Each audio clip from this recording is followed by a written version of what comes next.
సినీ నిర్మాత, నటుడు బండ్ల గణేష్ గురించి ప్రత్యేకమైన పరిచయం అక్కర్లేదు. ఇటు సినిమాలు, అటు వ్యాపారం, మరోవైపు రాజకీయాలతో ఎప్పుడూ బిజీగా ఉండే ఆయన తరచూ తన కామెంట్లతో వైరల్ అవుతూ ఉంటారు.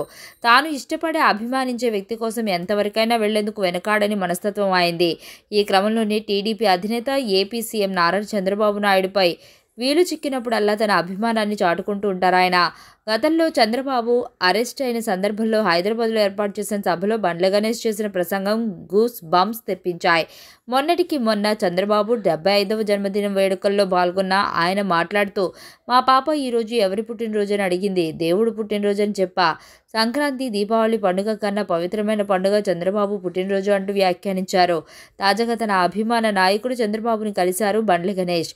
ఈ సందర్భంగా ఆయన్ని హత్తుకుని ఆలింగనం చేసుకున్నారు. చంద్రబాబు కూడా ఏ అమెరికలు లేకుండా ఆయన దగ్గర తీసుకున్న ఫోటోలు ఇప్పుడు సోషల్ మీడియాలో వైరల్ అవుతున్నాయి.